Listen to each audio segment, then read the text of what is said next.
Check, 1, 2. Sounds good. Yeah. Oh, cool. Okay, so I like to do originals and maybe one cover. So I'll do 2 originals and 1 cover. Okay. And this one is a love song. It's called Begin Again.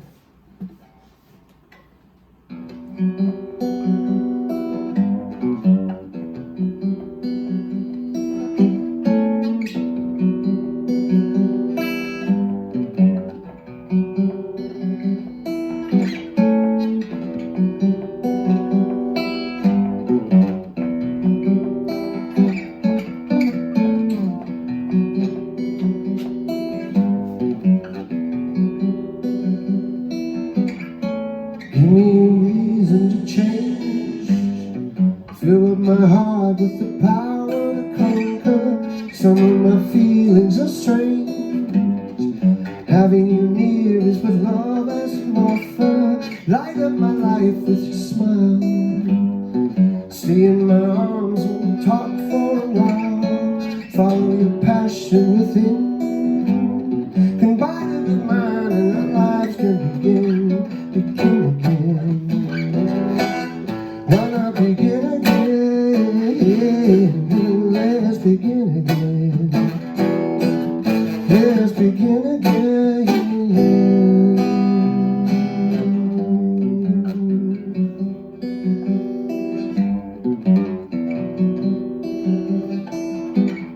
You lighted the road in my heart. You gave me a love that no other could offer. I knew it was you from the start. Something inside grabbed the reins and took over. Tried to be kind when I failed. Let your belief in my spirit prevail. Follow your passion within. Combine it with mine and our lives can begin. Begin again. Yeah. Why not begin again? Let's begin again. Why not begin again? Let's begin again. Why not begin again? You and me, let's begin again. Let's begin again. Begin again. Begin again.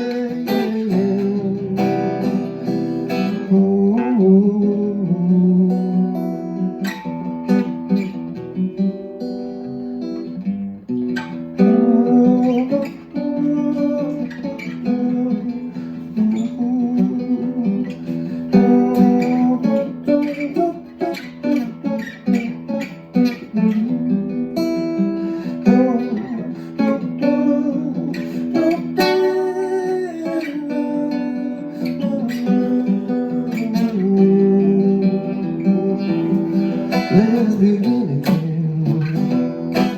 Why not begin again? Let's begin again. Why not begin again? Let's begin again. Why not begin again? Let's begin again. Let's begin again. Begin again.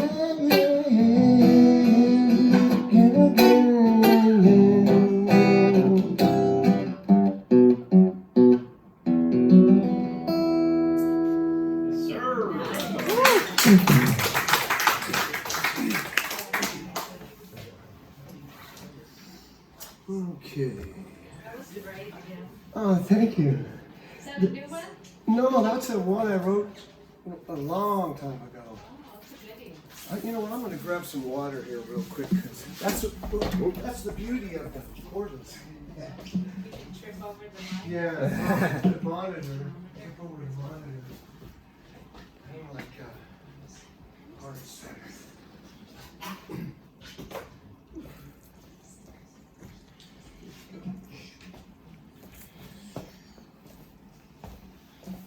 Sorry about that. I don't think I broke anything. Not yet. Not yet. It was late.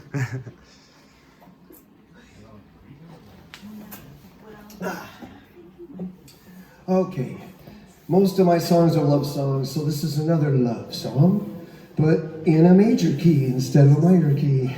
So it's a little happier, I guess, you could say.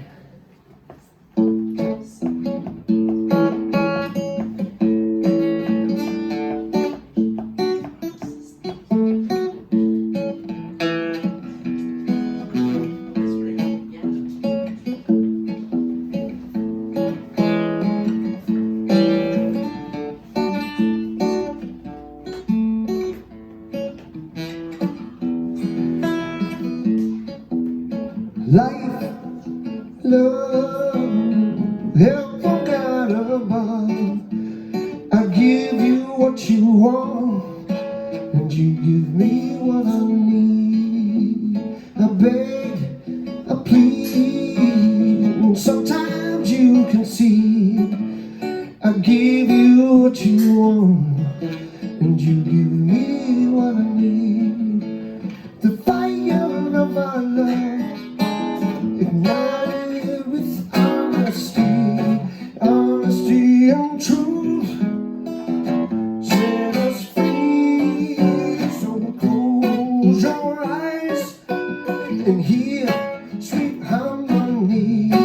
No lies, just compromise.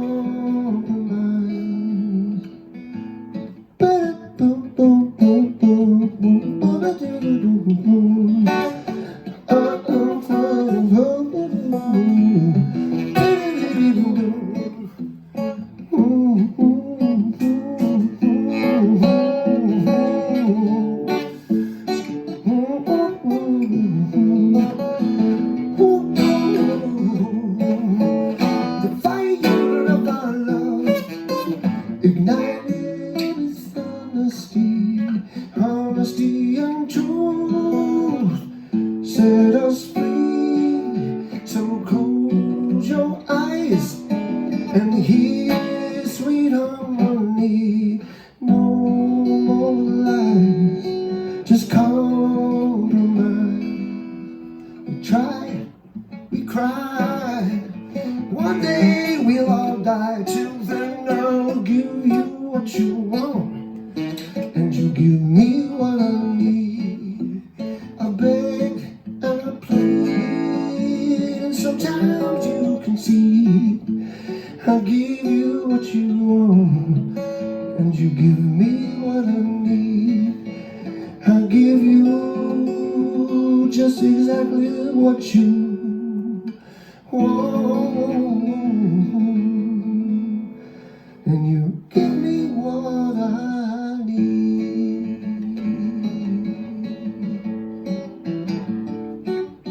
I give you what you want, and you give me what I need.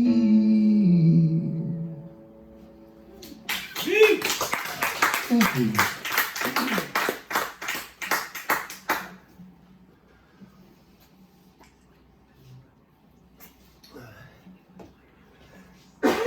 Okay, it's cover time now. I've been liking doing this one in karaoke, so. Where'd you do karaoke? I haven't done it for a while because I've been too broke. I go in there and I want to do pull tabs and have drinks. And by the time I get out of there, I've spent $100, so. But I'll get back there soon. I donated one of my mics to them because they have this crappy mic, like a snare drum mic. Where? JP's? Yeah, they had an SM57, and I said, dude, that's a snare drum mic. Here, I'll give you an SM58. Because I had like 3 extras or something. And then they went right out and bought another one exactly like it. So now they have 2 killer mics. Yeah. It's my philanthropy. What night of the week is that? Wednesdays, but it's 9 too, so Late. it's almost past my bedtime. Anyway.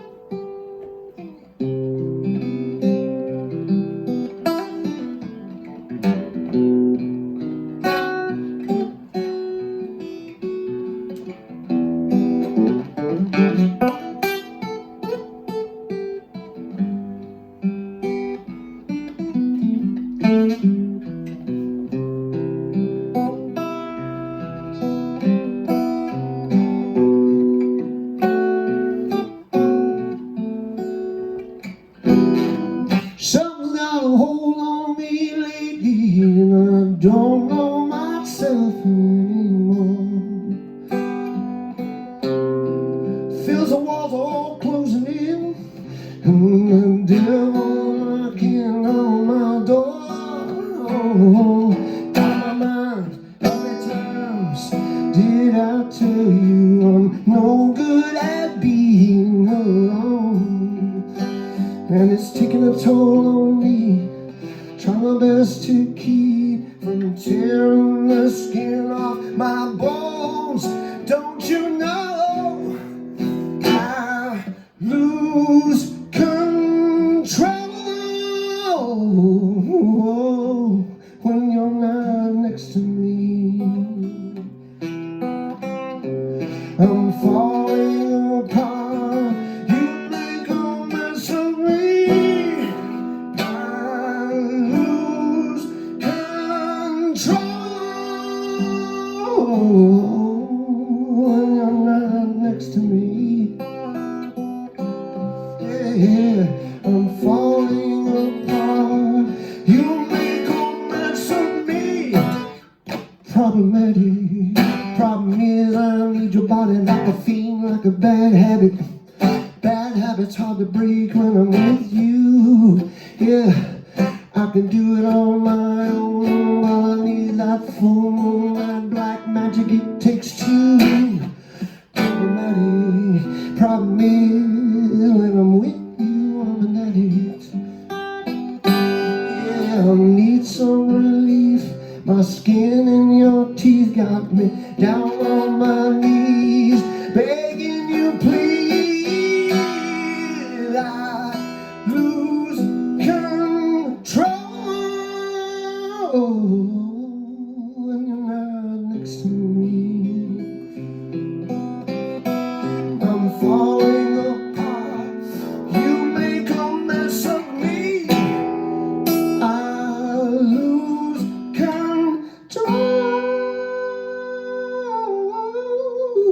when you're not next to me. I'm falling apart. You make a mess of me.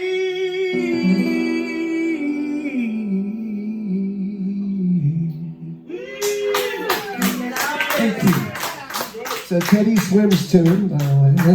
I'll have to give credit for that one. Fantastic. Thank you, sir.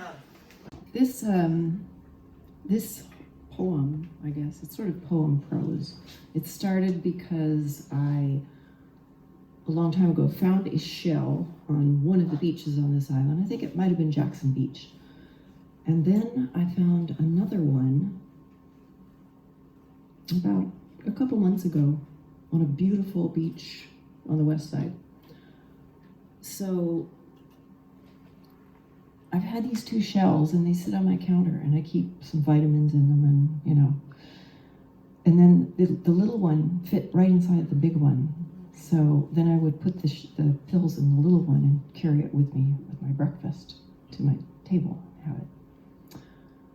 And then I started just sort of handling this shell and thinking about it and thinking about where it came from, and it just sort of fantasized off into this like tale. So it sort of starts off as like a description, but then it ends up being like a fairy tale. So that's where it is. The shell.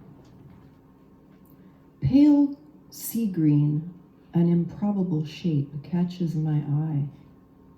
In a crevice, smooth granite boulders, where the sea surges and siphons, where wild winter storms polish time. Precariously, I reach down. A tiny coracle sits in my palm. My thumb fits perfectly inside its silky belly. Like pressing clay, it feels, or dough, though it is hard, nearly stone. Perhaps a seaworthy being sailed across the big blue in this miniature boat. A tiny fairy navigating the world, believing she was finally in sight of her dear island homeland. I will spin that tale for Sterling or Poppy one day. But in this one, ages passed, and millions of Waves evicted the sea lichens and myriads of mossy hitchhikers. Storms came and storms subsided. Then one night, as black as tar, her anchor broke. The true queen of tenacity, the artist builder, felt her soft, fleshy body set free of the confines of her home, the maker and spinner of luminescent light and minerals from the depths of oceans of iridescence, swam with unfettered joy into the luminescence she had only imagined. And from stardust to pearl powder, her perfect creation, the only home she had ever known, tumbled into the sand between the great rocks. And I, seeing through the narrower and more confined chink in these rocks, discovered again where lies the greatest possibility of wonder.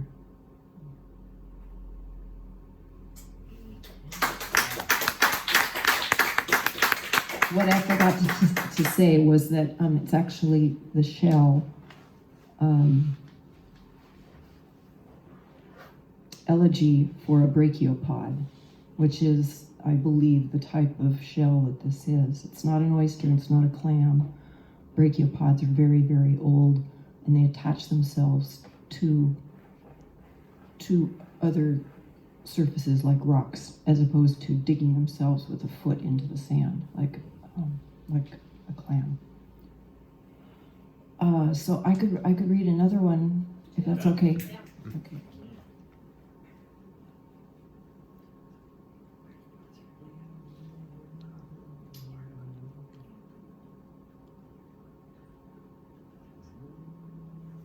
This one is quite a bit older. In 2011, I went up to Ireland to visit a woman that I had met, a writer who I'd met in Avignon, or no, not Avignon, in Uzès in France, near where I spend part of the year. And she had left in 2008, after I met her, to go back to Ireland because she had a really tiny old stone cottage in Donegal, which she fixed up eventually as an Airbnb.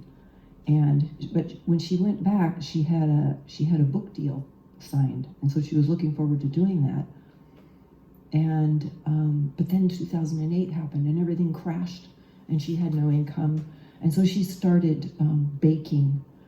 Like, she loved to bake because she learned pastry baking after 12 years of living in France.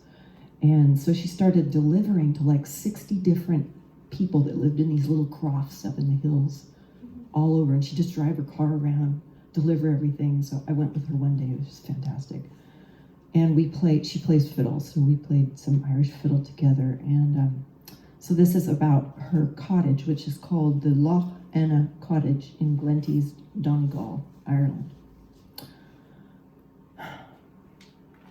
Knee to knee upon the wood chairs, with worn woolen warmth, tea in hand, you read to me from a line of socks.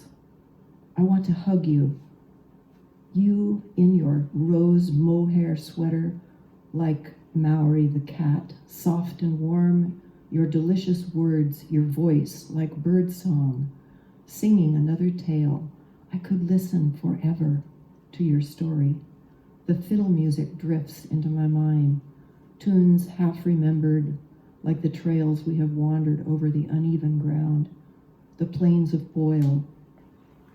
I tease the fire you started, twigs gathered in boxes with chilly fingers, smoke curling over the bricks into the room, like the memories we try to unravel together.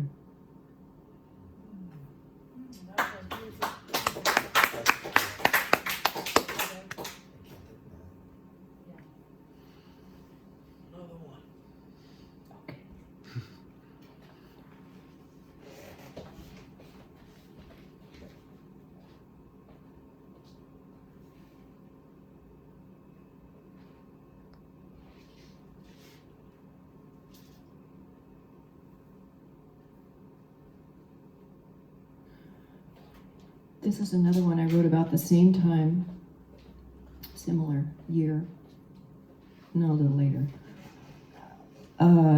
It's called A Moment in Life, Un moment dans la vie. The leaves beneath my feet crackle with each step. The granite stones, the chestnut bogs, their prickly husks opening, revealing glistening burnt sienna skins within. My breath is steady as I climb one foot after another, perfectly in rhythm with the next. Like a deer, I feel sure-footed, confidence in my dance between the rocks. I follow the broad and brown shoulders ahead of me, the dark hair tied back, le sac à dos, the pants rolled up above the tanned calves, the gray wool socks with the line of red at the top above the well-worn hiking boots that have seen hundreds of kilometers, at the top above the well-worn, I repeat myself, excuse me. I follow him on le chemin, close behind at times, placing my feet exactly where he does. I feel like we are two Indians, two Iroquois, making time on a long day's journey atop a mountain to a new camp, feeling the distance pass in the long space of time as the sun fills the western sky above the misty mountaintops. I am long ago back in time, in touch with the earth, knowing just where the spring was to be found, the exact location of the best chestnuts and the thyme and the rosemary. In a day's walk, we pass the menhirs, which stand erect, symbols from a world long ago, where the height of a great standing rock was mark enough for a man upon a wild and fragile world when only sheer brawn would ensure existence.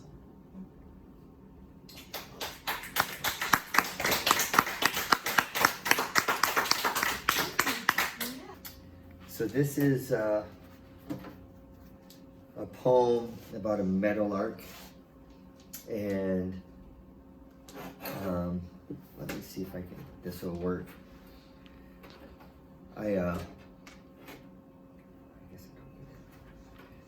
Let's see if this.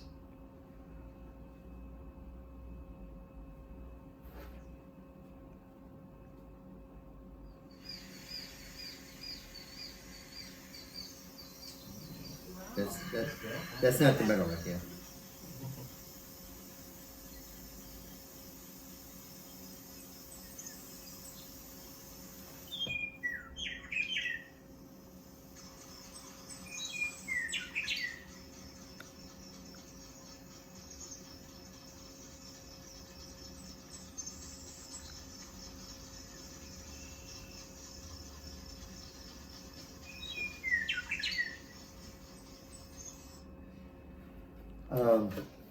So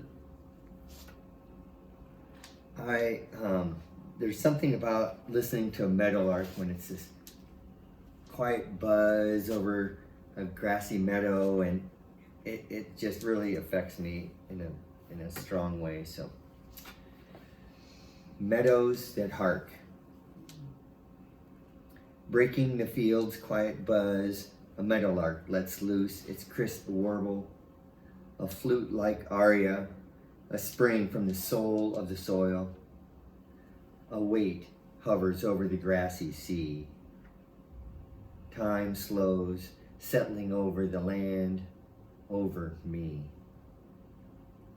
Though named a lark, it's a solitary blackbird lighting the day with its sunshine yellow chest and stark black V like a soldier's chevron.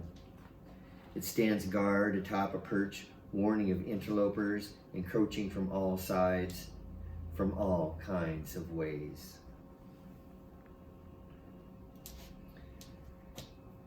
I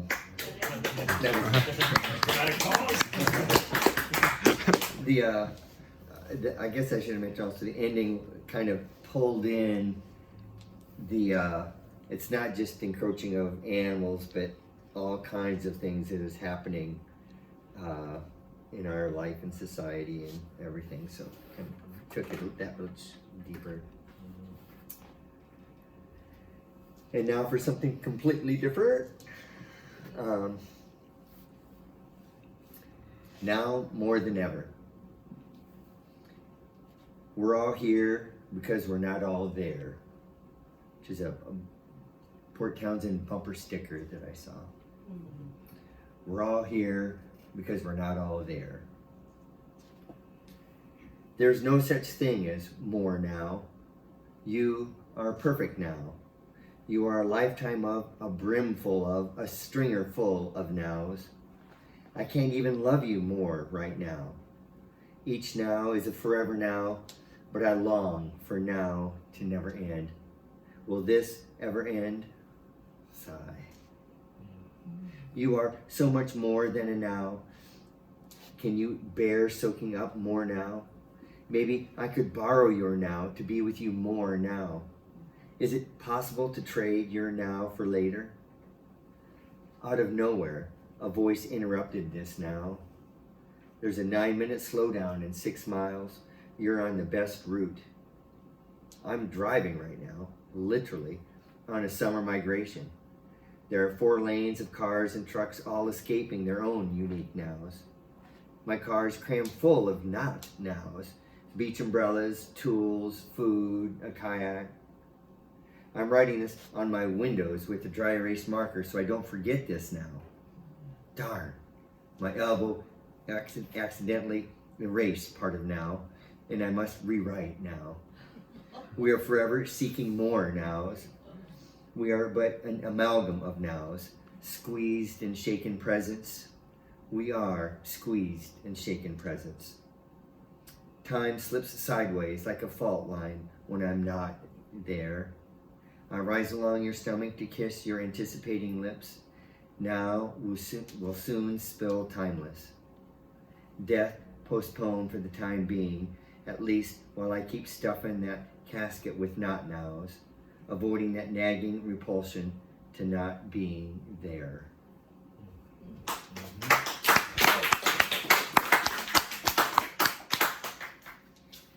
End on that same theme. An opportunistic now. 5 seconds from now is already now, which was your response to my question about how long now is. I added, right now you can't even measure now, or if now actually just happened. So we can't know if now is even real, if it's a this or maybe even a day. Maybe now is a conspiracy theory to take your mind away from what is really happening now. Who's an evil now, stealing your attention away from now and is only pretending to be a now.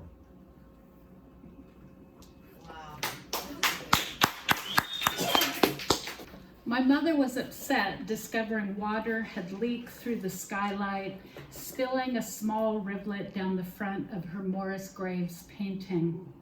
The delicate ink ran into an ugly mess. Morris Graves' name was a household word. Even as a young girl, I knew he was a somebody, like Mark Tobey or Jacob Lawrence. My mother regretted not buying more Northwest paintings when they were inexpensively available around Seattle. It was like our other family regret of selling useless property in California, where oil was later to be discovered. We did at least have a Morris Graves with a water stain. It was a solitary duck in the rain with its beak tucked under its wing. It was wintry and very Washington. Morris relocated to Northern California towards the end of his life. While down in that area, I read an article about him in the Eureka Visitors magazine. With Morris's passing, a foundation had been established creating a residency program for artists to work in his studio, like a neon sign that stuck in my mind. I wrote a letter to the director, Robert. We corresponded back and forth, and I was accepted into the program for the following winter season to spend 3 weeks in November at Morris's own studio. All I had to do was paint, read, absorb, reflect, and be. I arrived with a 5-gallon bucket packed with paints and many blank canvases. I was one too. Robert showed me where I would be staying in a self-contained studio 30 feet from the main house. Both structures faced an unusually dark, almost black lake. Inside the art studio, a wall-sized storage unit held Morris's art supplies. Robert opened a cabinet door and invited me to look through everything and use what was there. What a pleasure it was to sleuth through Morris's stuff. Intriguing boxes of old papers, art supplies, Japanese water pots, English dishes, flotsam and jetsam of his life in the studio. I hope to learn something about his approach to painting and about him as well. I could see he liked beautiful old things and used them for containers. A large vertical rack stored about 20 paintings, some by Morris and some left behind by friends. I hung a small piece on an empty wall. Horizontal marks of red and black ink moved across the rice paper like wind moving across the surface of a pond, expressing the movement of air on water. This simple abstract was my first insight into Morris, a keen observer of movement of air on water, something I watch as well. Throughout my stay, Robert stopped by daily with fresh meals. I liked to chat with him, a living historian of Morris graves, biographical information, and fascinating trivia. He had been Morris's studio assistant for years, helping with whatever was needed. Robert was happy for a revival of energy in the studio. I showed Robert the one thing that I had brought with me, besides paint. It was an abalone shell, the kind my mother always loved. He said Morris had an abalone shell. Robert returned with a large shell, setting it next to mine. In the extensive cabinet, I found 2 blocks of marble, one black, the other white, otherwise identical. Voila, a still life. Old bottles of different shapes and sizes filled one of the shelves. I recognized the bottle from one of Morris's flower paintings, an unusual 19th century bottle with an octagon shape. The colors of the old bottles hovered between blue and green, like beach glass. They were bottles he painted, props in his sparsely populated canvases. Setting out my supplies, I wanted to get started painting, to break the ice, to get a feel for the place. When I paint something, I observe it closely. I think about it too, in a quiet, meditative way, especially if it's wet outside and the only sounds are rain on the roof or the fire crackling and sizzling in the stove. The kind of weather a mallard would tuck its beak in under its wing. Quietly painting might introduce myself to Morris's spirit, if he was still there, to let him know that a kindred artist had come to visit in his most private place, his studio. Our shells could converse in paint on the canvas. Could 2 things or even 2 people meet on a canvas where otherwise it was impossible? Artists communicate in a visual language. Symbols are full of meaning. They can appear over and over again, revealing a very personal aspect of the artist. Every painting is, after all, a self-portrait. A symbol of small black and white squares appeared in many of Morris's flower paintings. Did his black and white marble blocks inspire him with the zen of opposites? In his flower paintings, there was a contrast between ancient impervious glass and the delicate luminous flowers. Was he portraying contrast or the passage of time? Or was it a symbolism I did not understand? I like to think about paintings the way some people might think about movies. They reveal a psychology, a story, things to contemplate. The backside of Morris's living room was covered entirely with books on art, philosophy, Eastern spirituality. If it's possible to judge a person by their library, then Morris was a serious thinker. One set of notebooks had been compiled by a visiting archivist, organizing Morris's life with publications, photographs, and gallery openings, decade by decade. Out of the thousands of books to read, I was riveted by a small paperback titled The Mysteries of Chartres Cathedral. I've always had an interest in the Gothic cathedral. I knew great mysteries existed there, but was never able to unravel them until this book. At the beginning of my stay, 3 weeks seemed to stretch out for a long time. The mysteries of Chartres Cathedral kept me enthralled late at night. I was on the edge of my chair reading about medieval mathematics, the architectural 7-point star, and the medieval concept of rounding out the square, symbolic for achieving the impossible. I felt a strong connection with Morris when I learned he lived in France, in the town of Chartres.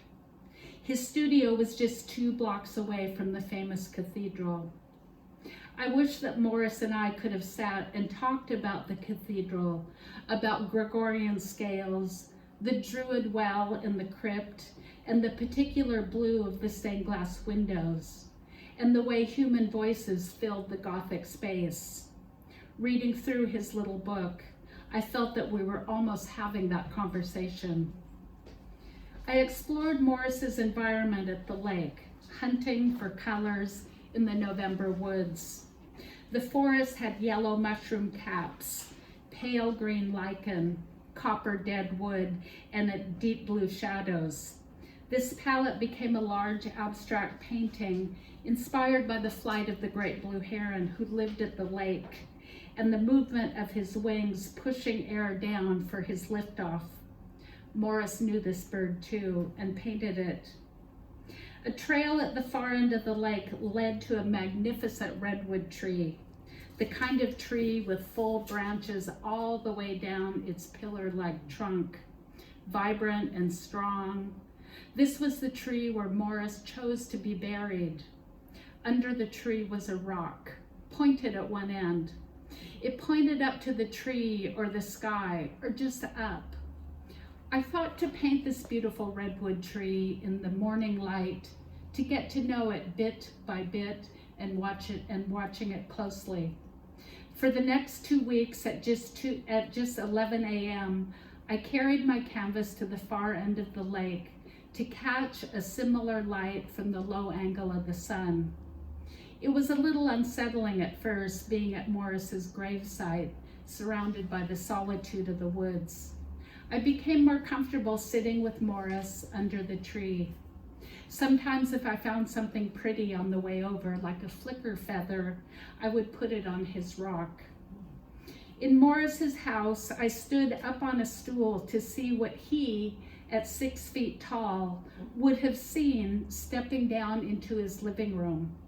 The wide overhanging roof completely blocked out the sky. All that was visible across the front windows was dark water and the high horizon of the far shore by the redwood tree. The windows were shaped like Chinese scrolls, side by side. The effect was a living, changing painting, different with every season, with every light, with every hour of the day. I kept returning to the tree every morning to work on my painting. It was challenging. Some are easy and some are not. This was the second kind, one to scrape off and keep trying. I couldn't get it to work. Harsh white light, yellow branches, and dark green in the shadows. Some mornings I would go over there and just look, watch the light, try to figure out how to represent it in paint on a canvas. Robert said Morris stopped using oil paints in the 1950s. After that, he stayed with ink and acrylics on rice paper. I looked through his brushes and inks, and then I found a box of oil paints, the old kind, in lead tubes, with barely legible paper labels. From years of using estate sale paints, I knew that the paint inside the tubes would be good. The caps would have to be heated over a flame to crack their old seals. I wondered what colors he liked to paint with. It was an unusual palette: cobalt violet, red madder, Prussian blue, and emerald green. Here was my color, emerald green, a French green, the green of a verdigris copper roof. I squeezed out a little and carried it over to the tree. With it, the painting came alive. The colors were talking to each other. The painting was finally working. I returned the Mysteries of Chartres Cathedral paperback to his library and was curious to see the archived notebook that dated 1947 to 1949, the time when Morris lived in France, in the town of Chartres. There were old photographs he must have taken with his black and white camera. The photos were small with wavy edges, the kind people had back in the late 40s. They were taken inside the cathedral. Morris had beautiful photos of light and shadow on the stone pillars, enormous like tree trunks. The angle of the morning light looked like it might have been around 11 o'clock. I knew exactly where he had been standing. I could almost smell the damp medieval stone. I turned the page of the archived notebook to a large black and white photograph of a young and profoundly handsome Morris Graves standing in his French studio. He was gazing back at the camera with a look of one who looks deeply. On the table in front of him were his palette, his brushes, and oil paints in lead tubes with paper labels. The box of old paint in the studio was the paint Morris used living in France. This was the paint I used to paint his tree, the green of Matthias, of copper roofs, of redwood branches, an emerald green that almost never appears in nature, except as a rare and precious jewel.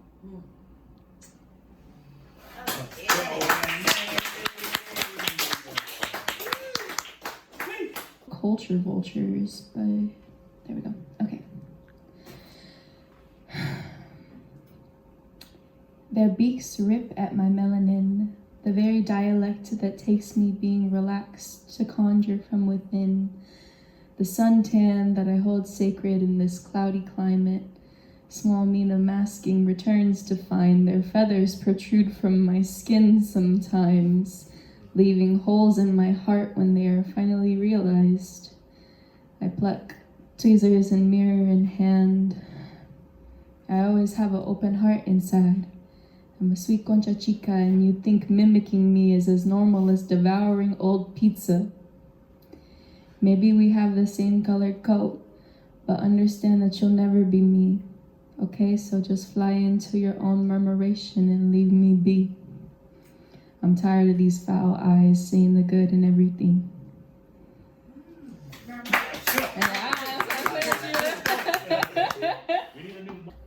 This one, y'all, I wrote at the Writer's Salon today.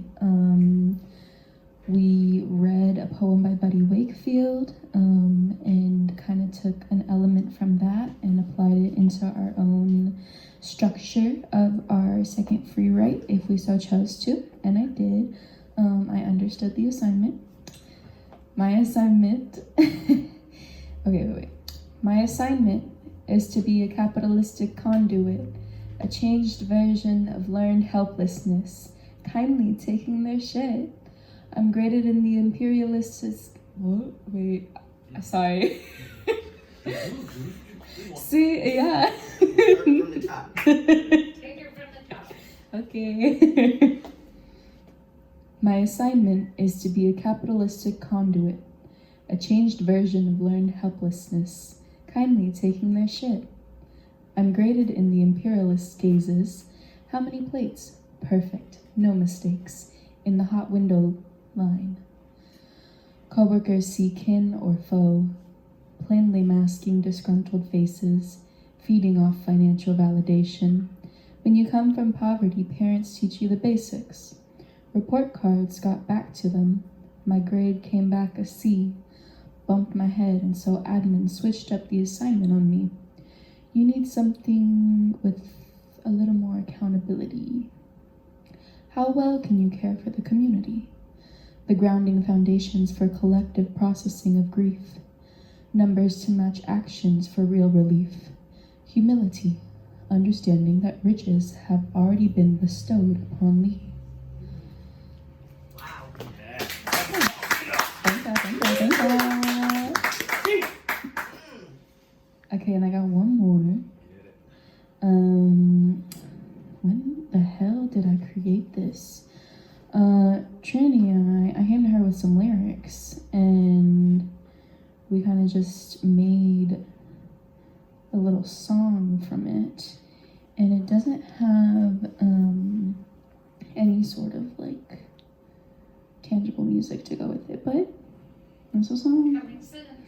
Well, I ain't gonna say that. It's just how it is like this, that's all, you know? But honestly, when I like sing it in my head, I hear a boom cha cha boom cha cha boom cha cha, and I don't trust the government, and neither should you. I know they like to poison all of our food, and so I'll keep on singing and gyrating too. I pray I see a dead billionaire in the news. Socially release judgment, comparison blues. Hope we hold space for something without a sweet tooth. Just wanna hold you in my hand and hair too. Don't let our bond be shared by what we consume. Lie in my lake while you're still in my juice. So I don't trust the government, and neither should you. I know they like to poison all of our moods, and so I'll keep on embroidering and wood burning too. I don't dare make myself smaller for you. This one.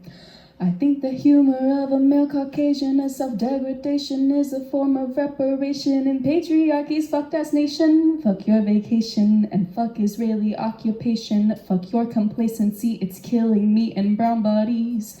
I hope you don't trust the government when they lie to you. You know they like to poison our water too. So I keep on creating and loving you. Who's finna put that billionaire in the news? Yeah. Let's go!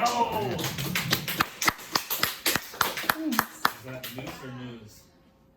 News. News could work too. Double entendre. Yeah. Since young, fascinated with imagination, kid bad, sat in the back of the class, add medication. Still take 'em, got the urge to please.